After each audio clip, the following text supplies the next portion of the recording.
Hello students, आप आप लोगों का जो कंप्यूटर साइंस का एग्ज़ाम हो गया साइंस वाले ग्रुप का, तो उसका कंप्लीट सलूशन आज हम करवा दे रहे हैं ताकि आप सभी मैच करवा के देख लें कि जो आप लोग एग्ज़ाम दिए थे उस एग्ज़ाम का रिज़ल्ट आप कितना स्कोर लाए होंगे और सभी क्वेश्चंस का उसका प्रूफ देंगे कि वो आंसर क्यों सही होगा। और इससे रिलेटेड और भी क्वेश्चन जो सॉल्व करेंगे जो आप लोगों को क्लास 12 में भी इससे आसान होगा इस तरह का क्वेश्चन का आंसर करने में। ठीक है, तो चलते हैं लोग स्टार्ट करते हैं। तो आज का जो पहला जो क्वेश्चन आप लोग का जो आया था उसमें से देखो, कह रहा कि इन्फॉर्मेशन जो है वो क्या है।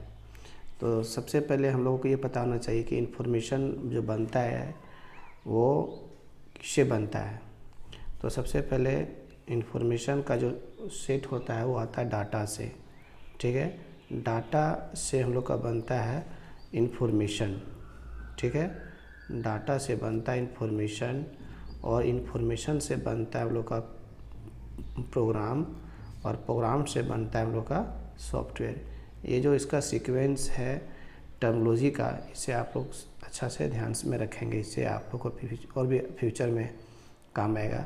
क्योंकि डाटा इसका कोई मीनिंग नहीं होता है, मीनिंगलेस इंस्ट्रक्शन जो होता है दैट इज़ कॉल्ड डाटा, और जिसका मीनिंग हो, जिसका अर्थ हो, दैट इज़ कॉल्ड इन्फॉर्मेशन। ठीक है, तो डाटा से बनता है इन्फॉर्मेशन, इन्फॉर्मेशन से बनता है क्या, प्रोग्राम। जब बहुत सारी इन्फॉर्मेशन को एक जगह पर हम लोग कलेक्ट करते हैं और जब वो कोई स्पेसिफिक काम को परफॉर्म करता है that is called the program. और बहुत सारे प्रोग्राम को जो आपस में मिला देते हैं, ज्वाइन कर देते हैं सभी प्रोग्राम को एक दूसरे के साथ में, तो क्या बनता है हम लोग का एक कंप्लीट सॉफ्टवेयर बनता है।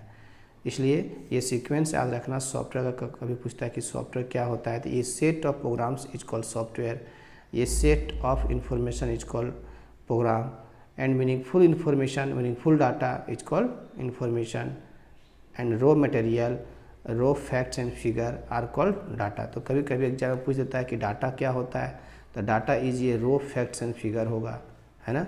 लेकिन यहाँ पूछा इन्फॉर्मेशन क्या है, तो इसलिए इसका जो परफेक्ट आंसर जो होगा हम लोग का वो होगा पहला का मीनिंगफुल डाटा होगा। इन्फॉर्मेशन इज ये मीनिंगफुल डाटा। ठीक है, अगला क्वेश्चन के हम लोग चलते हैं।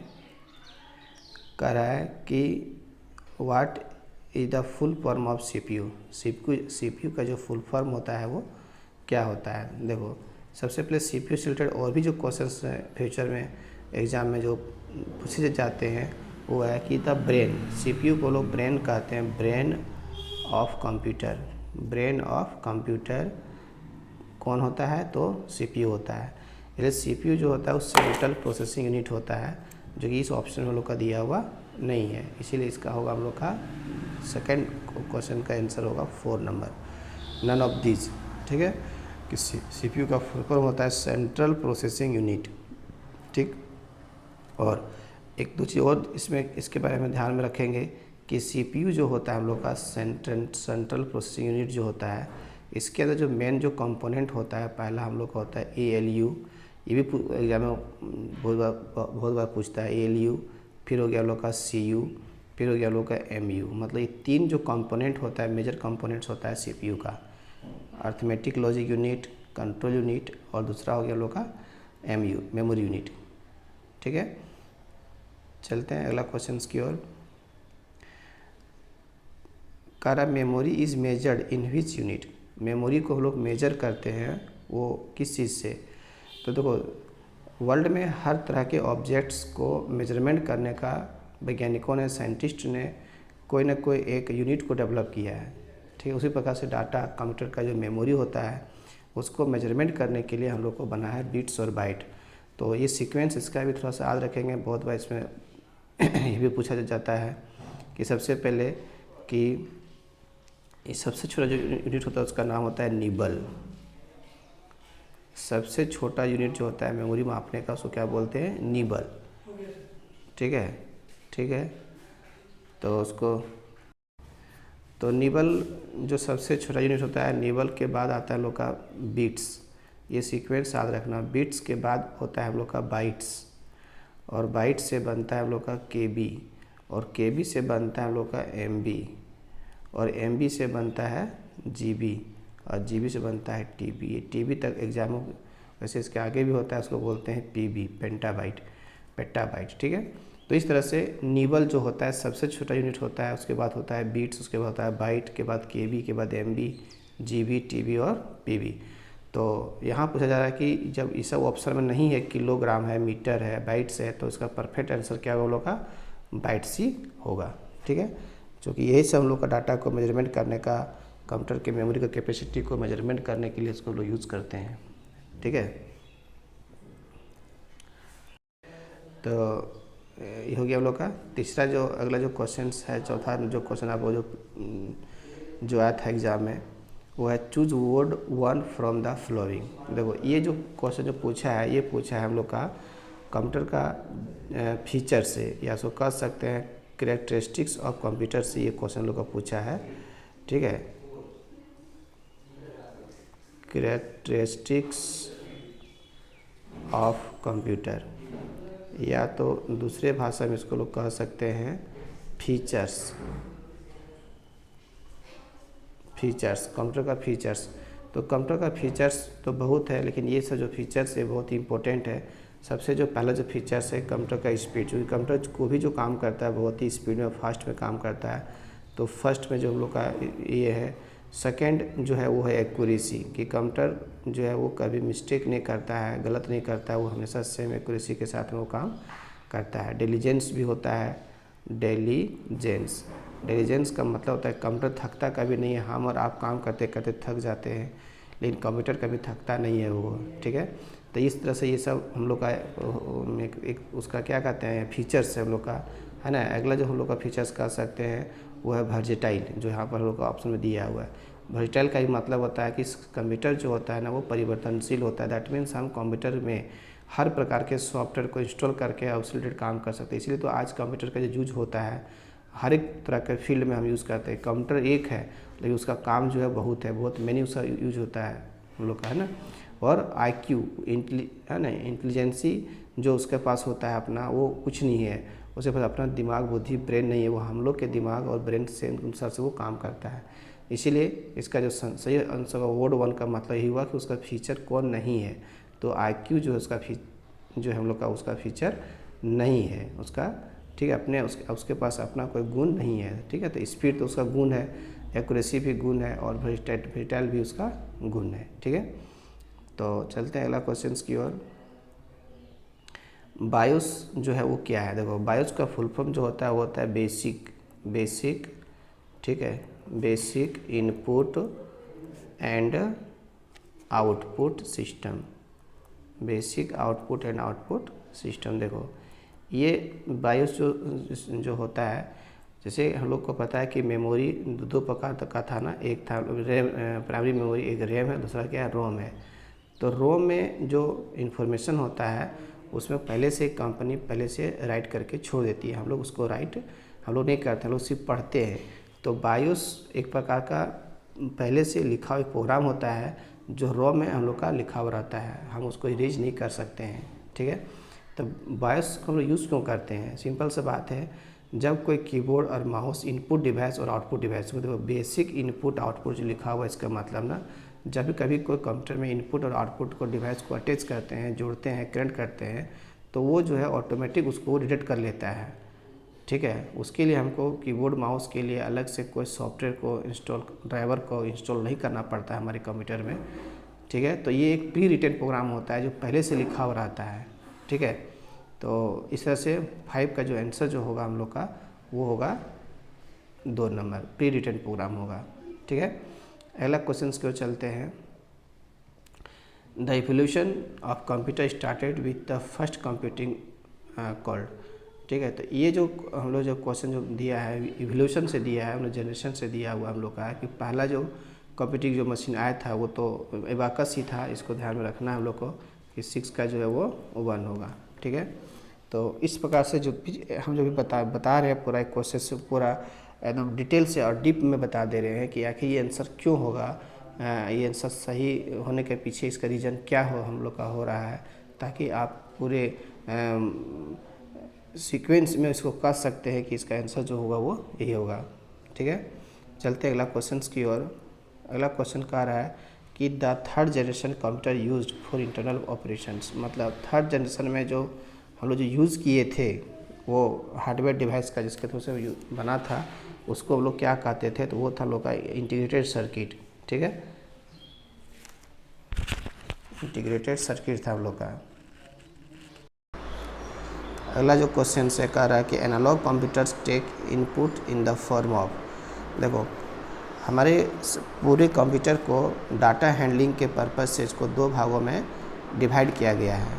ठीक है, तीन टाइप्स में इसको डिवाइड किया गया है, जिसको हम लोग पहला को जो बोलते हैं वो हम लोग का हो गया डिजिटल।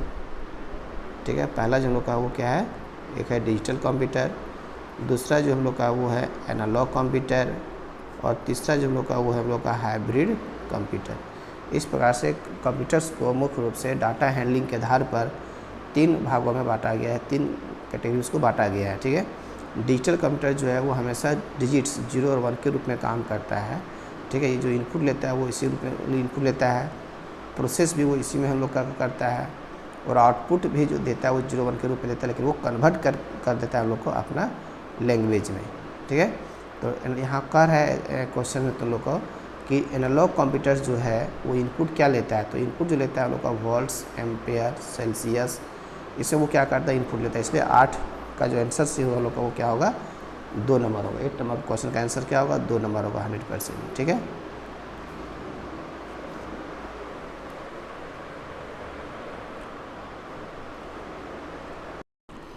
अगला जो क्वेश्चन है आपका वो है PDP वैक्स 7500 मैग्नेट जो है ये सब हम लोग का कौन सा कंप्यूटर के अंतर्गत में आता है। ठीक है, तो ये सब याद करने का चीज़ इसमें समझना कुछ है नहीं, चूँकि ये सब जो वैज्ञानिक अपने काम के अनुसार से इसको डेवलप किया था, जो कि ये सब क्वेश्चंस बहुत ही थोड़ा सा डीपली पूछ देता है 1-2 क्वेश्चन। ठीक है, तो इसका याद रखना कि ये मिनी कंप्यूटर का ही हम लोग का क्या है, ये सभी को टाइप है कंप्यूटर का। ठीक, चलते हैं अगला क्वेश्चन की ओर। Which of the following is not a system software, देखो कंप्यूटर के सॉफ्टवेयर को मुख्य रूप से जो है ना वो 2 भागों में इसको बांटा गया है। ठीक है, पहला को जो लोग बोलते हैं उसको बोलते हैं सिस्टम सॉफ्टवेयर, पहला जो है सिस्टम सॉफ्टवेयर, और दूसरा जो हम लोग का है उसको बोलते हैं एप्लीकेशन सॉफ्टवेयर। ये कंप्यूटर का मुख्य रूप से 2 सॉफ्टवेयर में इसको डिवाइड किया गया है। वैसे हम लोग एक और बोलते हैं इसको यूटिलिटी सॉफ्टवेयर हम लोग बोलते हैं, उसी में हम। ठीक है, तो सिस्टम वो सॉफ्टवेयर होता है जो सिस्टम के काम को करता है, हमारा अपना पर्सनल काम को नहीं करता, कभी बताता है। ठीक है, तो सिस्टम सॉफ्टवेयर इसमें कह रहा कौन नहीं है, तो सिंपल बात है, देखो वर्ड प्रोसेसिंग ये यूज़र के काम को करके दिखाता है। ठीक है, और है ना ये OS जो लोग का है ये कंप्यूटर का अपना सॉफ्टवेयर का नाम होता है। इसी के यही सभी सॉफ्टवेयर का जो मेन जो होता है वो यही हम लोग होता है, OS होता है। और लैंग्वेज प्रोसेसर ये क्या करता है, लैंग्वेज प्रोसेसर के ही अंदर में हम लोग का आता है कौन कौन सा, जैसे कंपाइलर हो गया, जो आप लोग को हम पहले भी पढ़ाए थे, कंपाइलर एक ट्रांसलेटर का नाम है, कंपाइलर हो गया, इंटरप्रेटर हो गया, फिर हम लोग का एक असेंबलर हो गया। तो तीनों जो एक तरह से ट्रांसलेटर होता है उसका दूसरा भी नाम क्या है, लैंग्वेज प्रोसेसर होता है। तो ये सिस्टम का अपना सॉफ्टवेयर होता है। ये सॉफ्टवेयर कहीं हम लोग क्या कर सकते हैं कि वो कन्वर्ट करने काम करता है कि हमारे लैंग्वेज को कंप्यूटर के लैंग्वेज में। ठीक है, तो इस तरह से इसका जो सही आंसर क्या होगा जो हम लोग का वो होगा हम लोग का 3 नंबर की वर्ड प्रोसेसिंग जो है लोग का सिस्टम सॉफ्टवेयर नहीं है। वर्ड प्रोसेसिंग, वर्ड हो गया, MS एक्सेल हो गया, ठीक है, पावर पॉइंट हो गया, इंटरनेट हो गया, all these are the application software. ठीक है, तो इसलिए 10 का आंसर क्या होगा, 3 नंबर होगा। चलते हैं अगला क्वेश्चन की ओर। अगला क्वेश्चन जो है हमारे सामने आ रहा है, इसका नाम है विंडोज़ विस्टा इज ये ऑपरेटिंग सिस्टम।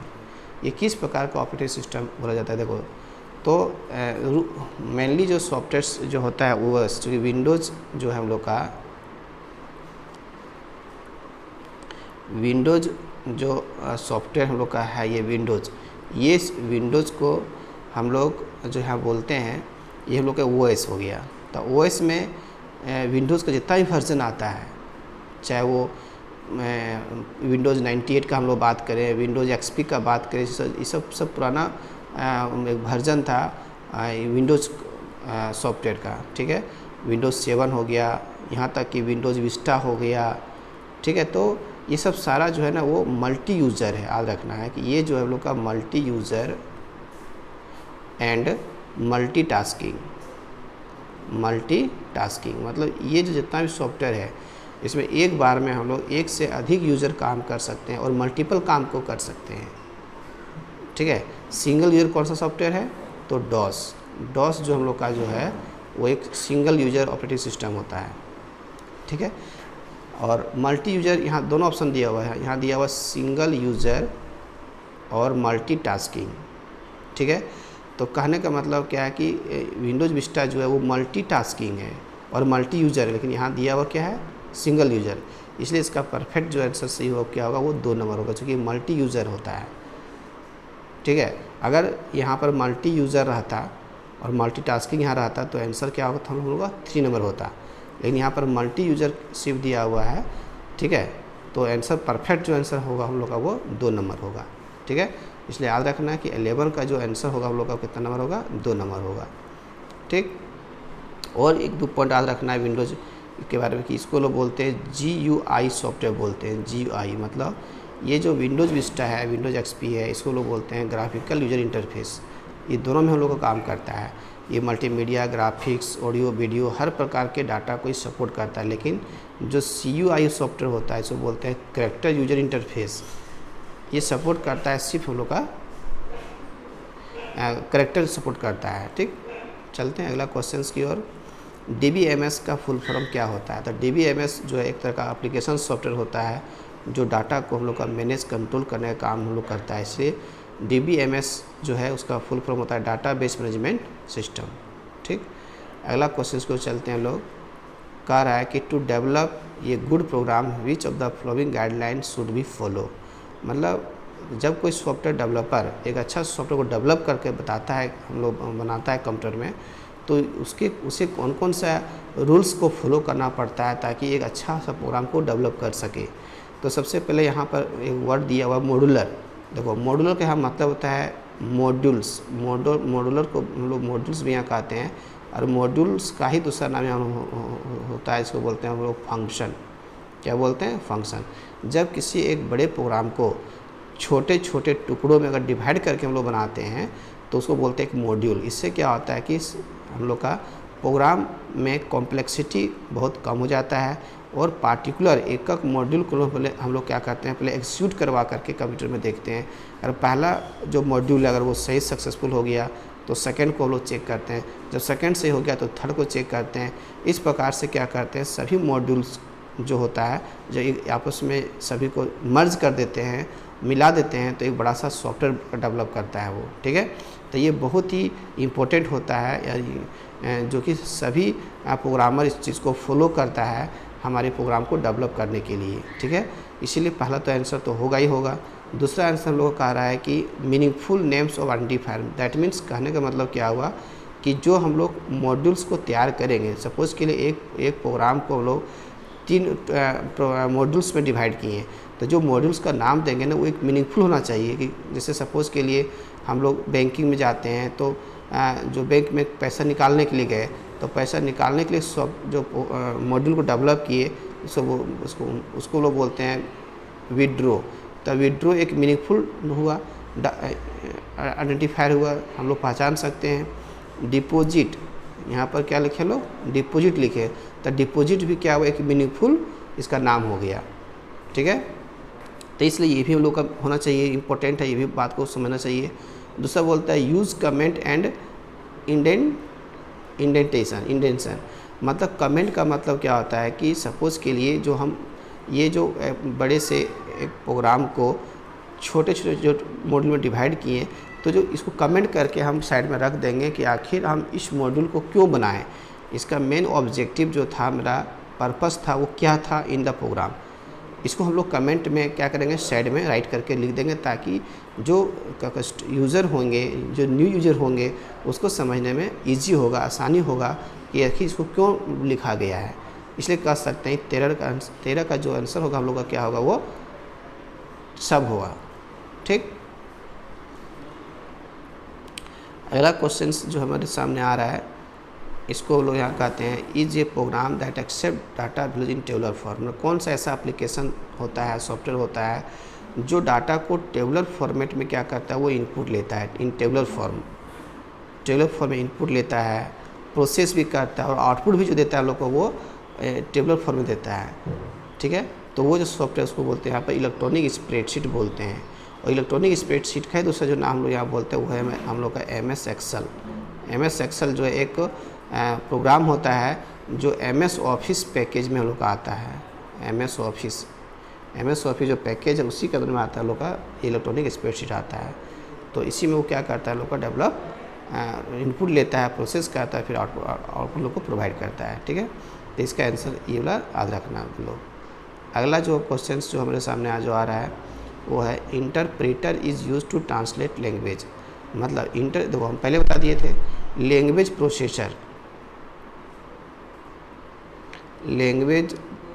प्रोसेसर जो हम लोग का आता है इसको लोग दूसरे भाषा में कह सकते थे ट्रांसलेटर। जो लोग का 3 गो था। पहला था सबसे पुराना जो हम लोग का लैंग्वेज प्रोसेसर था उसका नाम क्या था, असेंबलर नाम था। उसके बाद आया हम लोग का इंटरप्रेटर आया। फिर लास्ट में हम लोग का कंपाइलर, हम लोग का है कंपाइलर। ये तीनों को हम लोग क्या बोलते थे, लैंग्वेज ट्रांसलेटर है।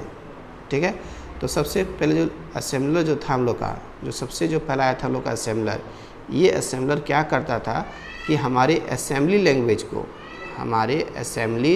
जो लैंग्वेज था उसको वो कन्वर्ट कर रहा था किसमें, मशीन लैंग्वेज में। कोई दिक्कत, इसलिए असेंबलर इसमें तो क्या कहते हैं interpreter use to translate assembler. तो यहाँ असेंबली तो होगा नहीं। ठीक है, चूँकि इंटरप्रेटर ये काम किसका था, असेंबलर का काम था। यहाँ दिया हुआ क्या, इंटरप्रेटर। दूसरा जो हम लोग का जो आता है वो आता है इंटरप्रेटर। तो इंटरप्रेटर क्या करता था कि ये हमारे हाई लेवल लैंग्वेज को वो कन्वर्ट करता था किसमें, मशीन लैंग्वेज में। क्योंकि सभी ट्रांसलेटर का जो काम था वो था मशीन लैंग्वेज में उसको ट्रांसलेट करके बताना। ठीक है, तो इसीलिए इंटरप्रेटर जो है हम लोग का उसका आंसर सही क्या होगा हम लोग का, ये होगा 3rd number, high level language. हमारे हाई लेवल लैंग्वेज को मशीन लैंग्वेज में मतलब लो लेवल लैंग्वेज में कन्वर्ट करने जो काम था वो किसका था, तो इंटरप्रेटर का काम था। ठीक है, तो इस चीज़ को थोड़ा सा अच्छा से इसको ध्यान में रखना है। और देखो इंटरप्रेटर और कंपाइलर दोनों जो था वो सेम चीज़ था, बस फ़र्क हम लोग का यही है कि इंटरप्रेटर जो है वो लाइन बाय लाइन क्या करता था, कन्वर्ट करता था हमारे हाई लेवल लैंग्वेज को लो लेवल लैंग्वेज में। लेकिन जब देखा वैज्ञानिकों ने कि इसमें बहुत सा समय लग गया तो डेवलप किया किसको, कंपाइलर को। और कंपाइलर कहता है कि नहीं, हम एक ही बार में पूरे प्रोग्राम को एक ही बार में हम उसको low level language that means machine language में क्या करेंगे, हम कन्वर्ट करके कर देंगे। इसीलिए अगर यहाँ पर कंपाइलर अगर होता है इस जगह पर तो इसका भी आंसर क्या होता है, हम लोग का हाई लेवल लैंग्वेज होता है। ठीक है, तो इस तरह से हम सारे क्वेश्चंस को बहुत ही डीपली और से समझा भी दे रहे इस तरह से, ताकि फ्यूचर में अगर इस तरह से क्वेश्चन अगर आता है तो उसे एकदम बहुत ही आप आसानी से और कॉन्फिडेंस से इसको आप दे सकते हैं एग्ज़ाम को। ठीक है, चलते हैं अगला क्वेश्चन की ओर। कहता है कि is a pictorial representation of step by step solution of a program जो लोग लिखते हैं तो अगर उसको कोई ग्राफिक्स के रूप में अगर हम उसको डिनोट करते हैं, दर्शाते हैं, बताते हैं, ठीक है, उसको हम लोग क्या कहते हैं, तो वो जो हम लोग कहलाता है वो कहलाते हैं यहाँ पर फ्लो चार्ट। ठीक है, अगर यहाँ रहता है केवल कि हम लोग किसी प्रोग्राम को स्टेप बाय स्टेप किसी भी प्रॉब्लम को अगर सोल्यूशन करते हैं, लिखते हैं, तो वो कहलाता है हम लोग का एल्गोरिथम कहलाता है। ठीक है, अगर ये चीज़ नहीं रहता, पिक्टोरियल रिप्रेजेंटेशन अगर नहीं रहता तो क्या होता है, हम लोग का एल्गोरिथम होता। ठीक है, तो जैसे हम लोग जब पढ़ा रहे थे क्लास में कि एल्गोरिथम जो हम लोग का है वो ये फ्लो चार्ट में किसी भी तरह के काम को करने के लिए वहाँ पर एक सिंबल दिया गया है और उसी सिंबल से क्या करते हैं लोग वो काम को करते हैं। जैसे अगर इस तरह से एक एलिप्स का साइज दिया, दैट मीन्स ये जो हम लोग इंडिकेट करता है कि किसी भी प्रोग्राम को स्टार्ट भी करते थे इसी से और इसी से लोग क्या करते थे, स्टॉप भी करते थे। ठीक है, उसी प्रकार से ये हम लोग का एक था पैरेललोग्राम था, जिसका काम था लोग का इनपुट और आउटपुट करने के लिए।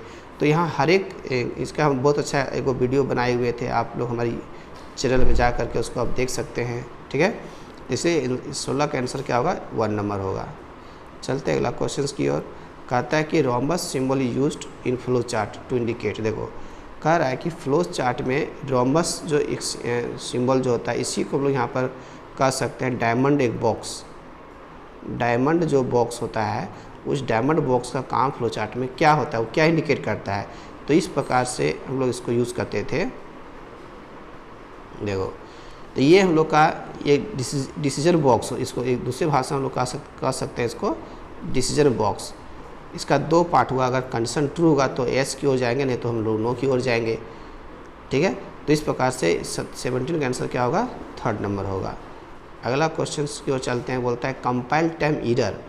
कंपाइल टाइम जो एरर होता है उसको हम लोग क्या कहते हैं, सिंटेक्स एरर होगा, सिमेंटिक एरर होगा, बोथ 1 और 2 होगा, ठीक है। तो देखो कंपाइल टाइम एरर कब आता है, सिंपल सा बात है, जब हम किसी प्रोग्राम को लिखने के बाद राइटिंग, जैसे मान लो कि कोई प्रोग्राम है, प्रोग्राम को जब हम लोग लिख लिए तो यूज़र के थ्रू से अगर जो उसका रूल्स होता है उस रूल्स में मिस्टेक हम लोग करते हैं, ठीक है।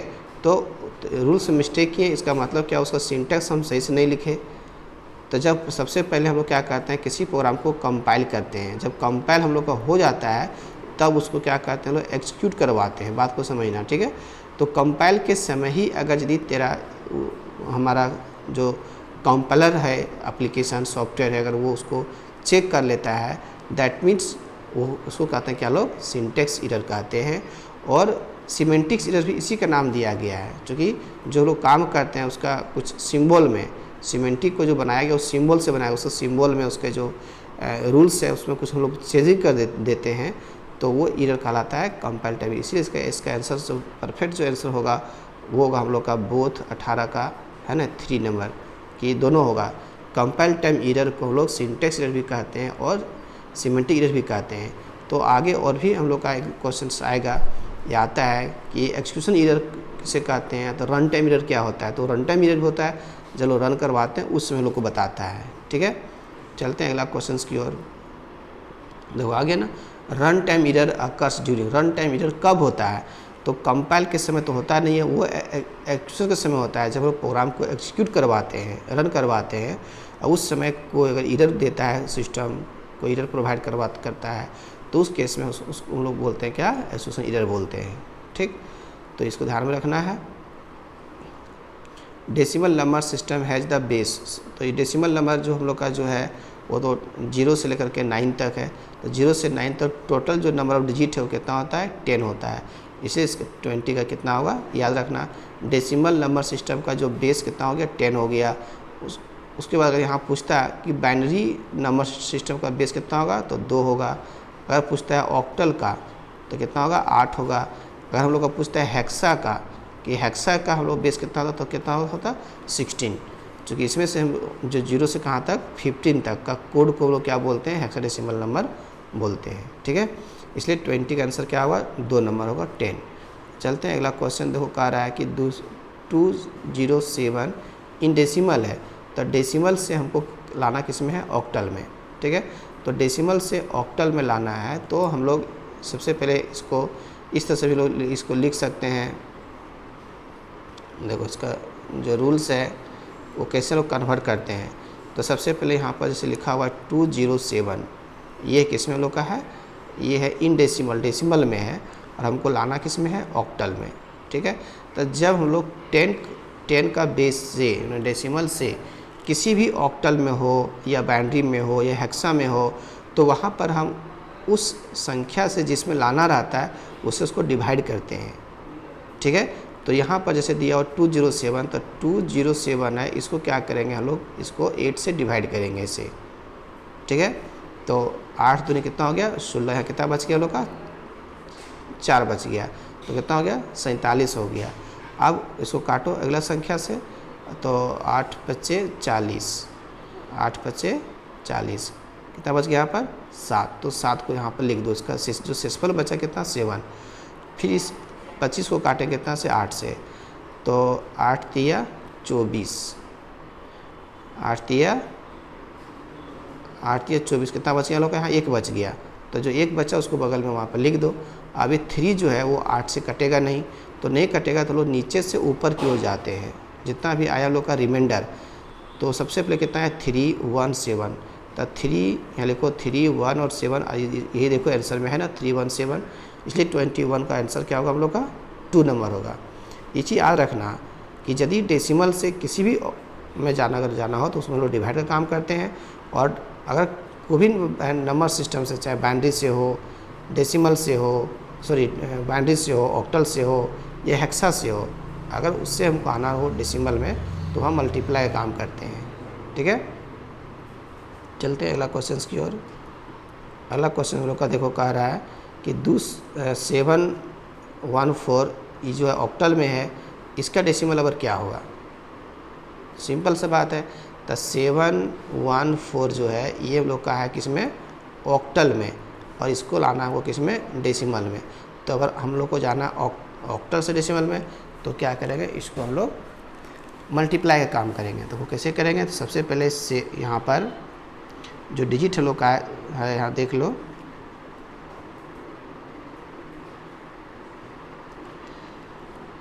ठीक है। तो जैसे कि यहाँ पर हम लोग का दिया हुआ है 714, चूँकि हम लोगों को सबको पता है कि जो भी नंबर होता है उसका जो पोजीशन जो स्टार्ट होता है हमेशा 0 से, तब 4 का जो पोजीशन कितना है? वो 0 है, ये 1 पर है, ये 2 पर है। तो सबसे पहले क्या करेंगे? इस 7 को हम लोग मल्टीप्लाई करेंगे 8 टू द पावर कितना से? 2 से, प्लस 1 को मल्टीप्लाई करेंगे 8 टू द पावर कितना से? 1 से, फिर इसको जोड़ेंगे, अगला जो डिजिट है 4 है, तब 4 इंटू 8 टू द पावर 0।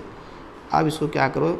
यहाँ पर मल्टीप्लाई करो, तो 7 इंटू 16 टू 80 कितना हो गया? 64, प्लस 1 इंटू 8 प्लस 4 इंटू 1। चूँकि मैथ लोग पढ़े हैं कि x टू दी पावर 0 बराबर हमेशा क्या होता है? 1 होता है।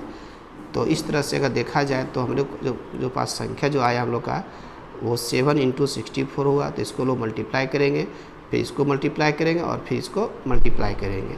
ठीक है, तो मल्टीप्लाई करने के बाद इसको अगर मल्टीप्लाई करते हैं तो 7 चौक 28, 7 चौक 28 और 7 छक 42 और 2 44 हो गया 448, और 8 1 जा 8 और 4 1 जा 4, और सबको आपस में जोड़ दो तो 8 8 16 16 4 20 20 का 0, ठीक है 0, यहाँ 0 हो गया, बाकी कितना 2 4 और 2 6, ठीक है 4 और 2 6 हो गया, और इधर हो गया हम लोग का 4, ठीक है।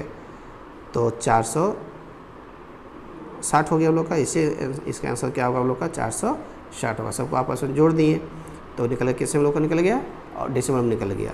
ठीक है, चलते हैं अगला क्वेश्चन की ओर। कहा था कि C++ जो लैंग्वेज है वो कौन सा लैंग्वेज है? क्योंकि ये देखो याद रखना, कंप्यूटर के लैंग्वेज को मुख्य रूप से 2 भागों बांटा गया था। सबसे पहले इसको एक को बोलते थे हम लोग लो लेवल लैंग्वेज, एक को बोलते थे हम लोग हाई लेवल लैंग्वेज। ठीक है, तो लो लेवल लैंग्वेज में 2 ही लैंग्वेज था, इसका नाम था हम लोग एक मशीन लैंग्वेज, ठीक है, और एक था हम लोग का असेंबली लैंग्वेज।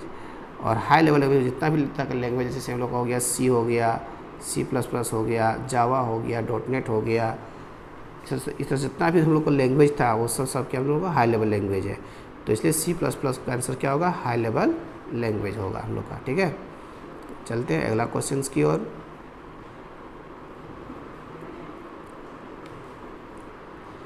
अगला क्वेश्चन हम लोग का कह रहा है कि every C++ program must have a function. तो ये तो जानिए रहे हो कि जब कोई हम लोग प्रोग्राम को लिखते हैं, राइट करते हैं, तो उसको सबसे पहले हम लोग जो स्टार्ट करते हैं वो मेन फंक्शन से। सबसे पहले यहाँ लिखते थे हम लोग से वॉइड, उसके बाद यहाँ लिखते थे मेन, और फंक्शन को यहाँ पहचान दिए, उसके नीचे यहाँ पर ओपनिंग करके यहाँ पर लोग करते थे क्लोजिंग। जो भी कोडिंग हम लोग करते थे वो बीच में यहाँ करते थे। तो कहने मतलब क्या हुआ कि मेन जो फंक्शन जो होता है किसी भी सी प्लस प्रोग्राम का सबसे इम्पोर्टेंट फंक्शन होता है, और प्रोग्राम का एग्जीक्यूशन जो स्टार्ट होता है वो यहीं से स्टार्ट होता है। भले हम एक प्रोग्राम के अंदर में अभी क्या बताए थे कि एक प्रोग्राम को छोटे छोटे मॉड्यूल में डिवाइड करते हैं, तो जो छोटा सा मॉड्यूल होता है हम लोग का, उसी मॉड्यूल को हम लोग यहाँ कहते हैं फंक्शन, ठीक है। और उस सभी फंक्शन का एक को हम लोग पार्टिकुलर नाम दे रहे थे। तो अगर एक प्रोग्राम में 10 को मॉड्यूल्स है, तो 10 मॉड्यूल्स में प्रोग्राम का एक्जीक्यूशन जब भी स्टार्ट होगा तो कहाँ से होगा, मेन फंक्शन से, ठीक है। चलते हैं अगला क्वेश्चन की ओर। अगला क्वेश्चन कह रहा है who is developer C plus language. तो ये तो आप लोग जानते ही हैं, इसका जो वैज्ञानिक का जो नाम था वो था बजारने स्टोस्ट्रप, और इसके जो पहले जो आया था सी लैंग्वेज, तो सी लैंग्वेज को डेवलप किसने किया था, तो डेनिस रिट्जे ने, याद रखना। सी लैंग्वेज का जो डेवलपर जो था उसका नाम क्या था, डेनिस रिट्जे। चलते हैं अगला क्वेश्चन की ओर। कहता है कि सी प्लस प्लस का सबसे छोटा जो यूनिट होता है, इकाई होता है, उसको यहाँ क्या कहते हैं, टोकन, ठीक है। तो टोकन जो है सी प्लस प्रोग्राम का सबसे छोटा इकाई का नाम है। अगला क्वेश्चन देखो, कह रहा है कि ये क्या होता है, ये इज एग्जाम्पल ऑफ। तो हम बताए थे क्लास में कि लिटरल का ही जो दूसरा नाम है उसको बोलते हैं क्या लोग, कांस्टेंट बोलते हैं। कैसे बोलते हैं लोग, कांस्टेंट। तो सी प्लस प्लस में कांस्टेंट जो होता है वो 4 प्रकार का होता है। सबसे पहला एक इंटीजर कांस्टेंट होता है, दूसरा हम लोग का उसको बोलते हैं क्या कहते हैं, फ्लोट कांस्टेंट, फ्लोट लिटरल भी कह सकते हैं, कैरेक्टर कांस्टेंट हो गया, और एक होता है स्ट्रिंग कांस्टेंट, और एक क्या होता है हम लोग का, स्ट्रिंग कांस्टेंट होता है। तो कैरेक्टर कांस्टेंट उसको कहते हैं जब उसको सिंगल कोटेशन में हम लोग क्या कहते हैं, इंक्लूड करते हैं, चाहे वहाँ ये हो, चाहे बी हो, चाहे डी हो, चाहे अगर हम ऐसे लिखते हैं प्लस लिखते हैं तो प्लस भी जो हम लोग का क्या है, एक कैरेक्टर कांस्टेंट होता है। इसीलिए 27 का आंसर क्या होगा, सेकेंड नंबर होगा 2, कैरेक्टर लिटरल होगा, ठीक है। चलते हैं अगला क्वेश्चन की ओर। कहता है in C plus programming /t is used. /t जो लोग किस उद्देश्य से इस्तेमाल करते हैं, यूज़ क्यों करते हैं /t को, तो याद रखना है कि सी प्लस प्लस में कि जब भी कोई बैकवर्ड स्लैश के साथ में को हम लेटर को कैरेक्टर को स्टार्ट लेते हैं तो वो कहलाता है यहाँ पर हम लोग का एक तरह से एस्केप सीक्वेंस कैरेक्टर। इसका दूसरा भी नाम क्या है, एस्केप सीक्वेंस कैरेक्टर बोलते हैं, या इसको पंचुएटर भी हम लोग कहते हैं। याद रखना है इसको क्या बोलते हैं लोग, पंचुएटर भी कहते हैं हम लोग। किसको, /n हो गया, चाहे /t हो गया, /0 हो गया, चाहे ये हो गया। ये एक अपवाद में होता है कि ये जो इसको हम लोग कैरेक्टर कांस्टेंट भी कहते हैं। /t को याद रखना चाहिए। जो सिंगल कोटेशन जब लोग स्टार्ट करते हैं, सिंगल कोटेशन जब किसी को हम लोग क्लोज करते हैं, दैट मीन्स वो एक क्या कहलाता है हम लोग का, एक कैरेक्टर ही कहलाता है। तो /n का काम क्या होता है, नेक्स्ट लाइन जाना। /t का हॉरिजॉन्टल स्पेस छोड़ता है, अगर तुमको इतना स्पेस अगर छोड़ना हो थोड़ा सा प्रोग्रामिंग के समय में, उसको बोलते हैं हॉरिजॉन्टल टैब बोलते हैं, ठीक है। और एक /v भी होता है, /v, तो उस /v का यूज़ क्या होता है, वर्टिकल टैब के लिए इस्तेमाल करते हैं। लाइन चेंज करना रहेगा तो /n, लाइन चेंज किससे होता है, /n से होता है। इसीलिए इसका जो अभी आंसर जो हम लोग का होगा वो कौन सा होगा, ये होगा, ये हॉरिजॉन्टल टैब होगा, किसके लिए, /t के लिए, ठीक। चलते हैं अगला क्वेश्चन की ओर। अगला क्वेश्चन कह रहा है कि data items that never change their value during program run.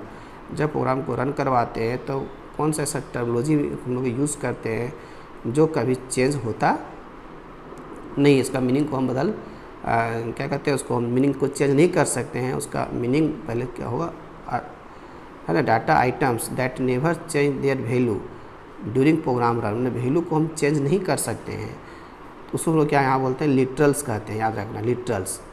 Data item that never change their value, मतलब कहने मतलब क्या होगा, अगर मान लो कि x का मान यहाँ पर हम लोग 10 दिए हैं, तो हम प्रोग्राम के अंदर x का मान में कभी भी 10 के अलावा कोई दूसरा वैल्यू को हम पुट नहीं कर सकते हैं। इसलिए 29 का क्या आंसर होगा, वो 3rd नंबर होगा, ठीक।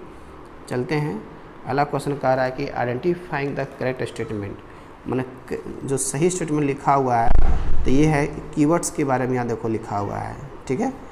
कीवर्ड्स के बारे में कौन सा जो लोग का वो सही स्टेटमेंट लिखा हुआ है वो ये हम लोग का पूछ रहा है, ठीक है। तो सबसे पहले बोलता है keywords are user defined names. Keyword क्या कोई यूज़र डिफाइन करता है, कोई प्रोग्रामर डिफाइन करता है जब कोई कोडिंग करता है प्रोग्राम में उस समय, तो नहीं। Keywords are the reserve word, मतलब ये पहले से रिजर्व वर्ड्स है जो कि C++ की के जो डेवलपर था उन्होंने पहले से डेवलप करके रख दिया है, हम लोग सिर्फ उसको यूज़ करते हैं, हम उसको में कोई बदलाव कोई चेंजिंग नहीं कर सकते हैं, ठीक है। और ये जब भी लिखाता है तो लोअर केस में लिखाता है, इसको हम लोग अपर केस में नहीं लिख सकते हैं। वैसे भी C++ जो हम लोग का है उसको बोलते हैं केस सेंसिटिव लैंग्वेज। कैसे बोलते हैं लोग? केस सेंसिटिव लैंग्वेज, मतलब हम उसको चेंज नहीं कर सकते हैं। इसलिए इसका करेक्ट जो स्टेटमेंट लिखा हुआ है, सही जो लिखा हुआ वो है हम लोग का 2 नंबर, 30 का 2 नंबर होगा, ठीक है। तो आप लोग सब अपना क्वेश्चन जो एग्ज़ाम में लिख करके आए हैं वो आप मैच कर लें कि हम लोग सही आंसर क्या होगा सब। अगला कह रहा है कि लॉजिकल ऑपरेटर हम लोग का कौन सा है, तो ये तो कॉमन सा क्वेश्चन जो बहुत बार पूछता है, उसका क्या होगा 31 का 3 नंबर होगा, ठीक है। अगला क्वेश्चन जो होगा हम लोग का इंक्रीमेंट डिक्रीमेंट ऑपरेटर कौन सा होता है C++ में, तो याद रखना है कि इंक्रीमेंट डिक्रीमेंट ऑपरेटर का ही जो दूसरा जो हम लोग को नाम बोलते हैं उसको बोलते हैं यूनरी ऑपरेटर, यूनरी ऑपरेटर। और यूनरी जो ऑपरेटर जो होता है वो सिंगल ऑपरेंड को लेता है काम करने के लिए, ठीक है। तो इसका परफेक्ट आंसर क्या होगा हम लोग का 1 नंबर का। प्लस प्लस और माइनस माइनस को क्या बोलते हैं लोग? यूनरी ऑपरेटर बोलते हैं। और प्लस और माइनस को बोलते हैं क्या लोग? बाइनरी ऑपरेटर बोलते हैं। बाकी बात ये सब यहाँ पर को नाम एक साथ में नहीं है, ठीक है। इसलिए 32 का क्या आंसर होगा? 1 नंबर होगा, ठीक। अगला क्वेश्चन क्यों कह रहे हैं कि multiple use of input output operators in a single statement is called. देखो इसे याद रखना है कि यदि इनपुट ऑपरेटर हो या आउटपुट, जैसे देखो ये हो गया हम लोग का, ये आउटपुट ऑपरेटर हो गया, ये हो गया हम लोग का आउटपुट इनपुट ऑपरेटर हो गया। तो इसके मदद से हम लोग इनपुट लेते हैं और इसके मदद से आउटपुट को दिखाते हैं। मतलब सी आउट के साथ में जो सी आउट से लोग, देखो सी आउट और सीन क्या है, मतलब ऑब्जेक्ट है, तो ये प्री डिफाइंड ऑब्जेक्ट होता है जो पहले से डिफाइन किया हुआ है। तो सी आउट के साथ में हमेशा हम ये सिंबल का इस्तेमाल करते हैं, ठीक है। और जो सीन जो होता है उसके साथ में हम लोग इस तरह का सिंबल का इस्तेमाल करते हैं। तो यदि एक ही लाइन में अगर हम इस चीज़ को या इस चीज़ को अगर मल्टीपल टाइम्स का यूज़ करते हैं तो उसको यहाँ बोलते हैं कैस्केडिंग बोलते हैं। जैसे अगर हम ऐसे लिखते हैं, मान लो कि यहाँ 2 वेरिएबल है, देखो इसमें इंट में एक यहाँ ये है और यहाँ पर मान लो हम लोग का बी है, और दोनों में क्या करना है, हम लोग को इनपुट लेना है। तो डायरेक्टली यहाँ हम लोग लिखेंगे इसे सीन ये और सीन बी, और सीन क्या हो गया? बी। तो एक बार में दोनों इस्तेमाल किए, that means this process is called cascading, ठीक। चलते हैं अगला क्वेश्चन की ओर। कह रहा है अगला क्वेश्चन कि what will be the output of conditional statement. जो कंडीशनल स्टेटमेंट देखो यहाँ पर दिया हुआ है कि ये देखो ये कंडीशन है, यहाँ से यहाँ तो क्या बोलते हैं कंडीशन, ये हो गया हम लोग का, ये हो गया हम लोग का ट्रू पार्ट, ये हो गया हम लोग का फॉल्स पार्ट, ठीक है।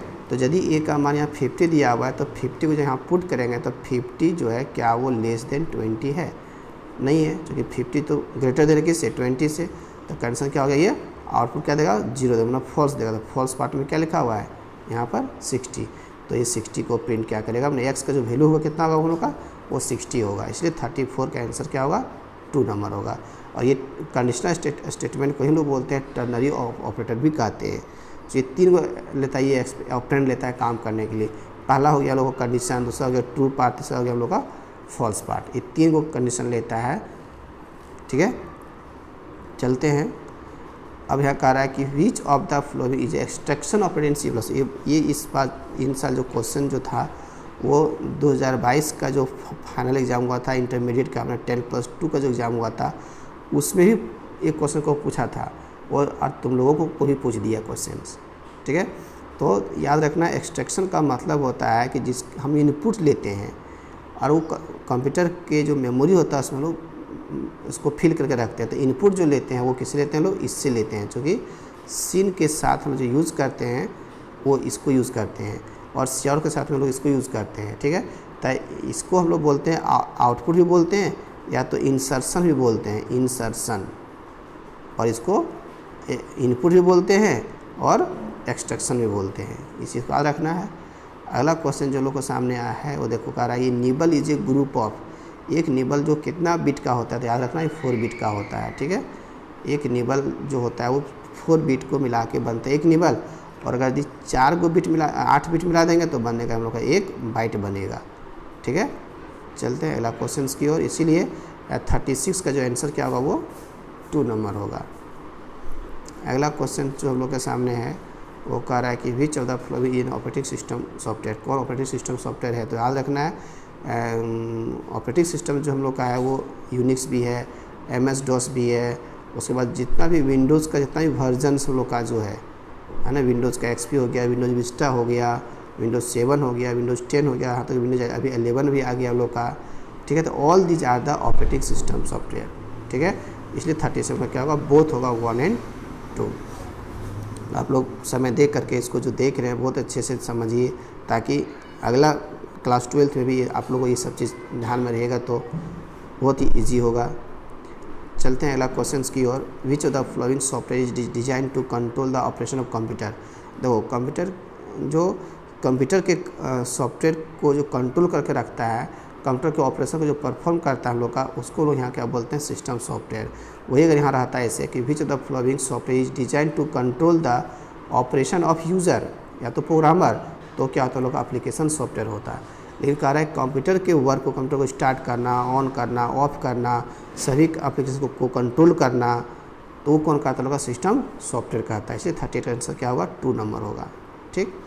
अगला क्वेश्चन को चलते हैं। देखो आस्की वैल्यू ऑफ डी, देखो ये जो आस्की जो कोड हम लोग का जो है ये बहुत ही इंपॉर्टेंट, बहुत स्टूडेंट इसको 68 लगा दिया, लेकिन इसका जो परफेक्ट आंसर क्या होगा हम लोग का 100 होगा।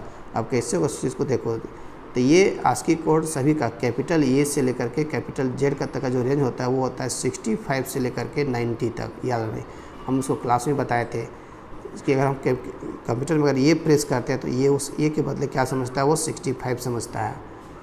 और ये स्मॉल ए से स्मॉल जेड का जो रेंज जो हम लोग का होता है वो होता है हम लोग का 97 से लेकर के 122 तक होता है।